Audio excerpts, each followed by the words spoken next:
থাকলে পুলিশের আইজিপি থাকতে পারবে না। হিসাব সোজা। যারা মত বলেন ভাইবে দেখেন কি করবেন। সময় আগামীকাল 24 ঘন্টা।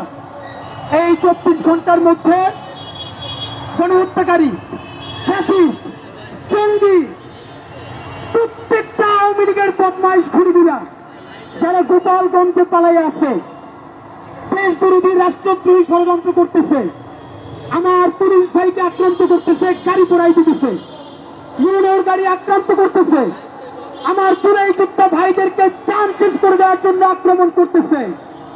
24 ঘন্টার মধ্যে মাটির নিচ থেকে ওদেরকে ছেড়াই না যদি বিচার করার উদ্যোগ গ্রহণ করা না হয়, সন্ত্রাসীদের অভয়ারণ্য গোপালগঞ্জকে যদি ছাপা করা না হয়, আগামী 24 ঘন্টা পর মানে আগামী পরশু শুক্রবার হাজারো ছাত্র জনতা নিয়ে গোপালগঞ্জকে স্বাধীন করার উদ্দেশ্যে লং মার্চ টু গোপালগঞ্জ ঘোষণা করছি।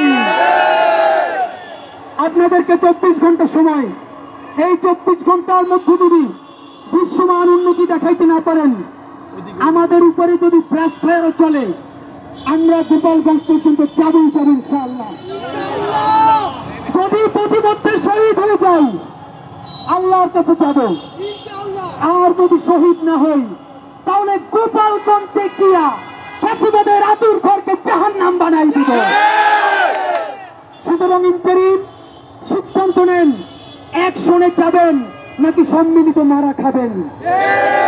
গোপালগঞ্জে বাঁচাইয়া রাইখা আসিফ মাহমুদ আর মাহফুজ চেয়ারে বসে ভাই ফেসবুকে পোস্ট দাও, আমার ভাইদের উপর আক্রমণ হয়, তুমিও তো সরকার, কেন সরকার থেকে পদত্যাগ করতেছো না বলো? যদি বিচার করতে পারো পারবা, নইলে আগামীকালের মধ্যে যদি বিচারও না শুরু হয়, আর মাহবুবের আসিফ তোমরাও যদি ক্ষমতা আঁকড়াইয়ে ধরো, সবার আগে তোমাদের বিরুদ্ধে গণ আন্দোলনের ডাক দেওয়া হবে। তোমরা পদত্যাগ করো, এরপরে চেয়ারে প্রত্যেকটা ছুটিকে আমরা টানাই আইনা জনতার আদালতে আমরা বিচার করবো ইনশাআল্লাহ। সর্বশেষ বলি, আবু সাঈদের বাংলায়, ওয়াসিমের বাংলায়, রিয়া গ্রুপের বাংলায় প্রায় 2000 শহীদের বাংলায় গোপালগঞ্জের মতো কোন জাউরা জমিন থাকতে পারবে না ইনশাআল্লাহ। এই জমিনকে আমরা বিজয় করে সেখানে শুকরানা নামাজ পড়ে বাংলাদেশের স্বাধীনতার পতাকা উড়াই দিয়ে আসবো। আগামীকালকের মধ্যে সরকার দৃশ্যমান অ্যাকশন না নিলে আপনাদের সাথে দেখা হবে আগামী পরশু 18 জুলাই শুক্রবার লং মার্চ টু গোপালগঞ্জে। বাংলাদেশ জিন্দাবাদ, ইনকিলাব জিন্দাবাদ। সবাইকে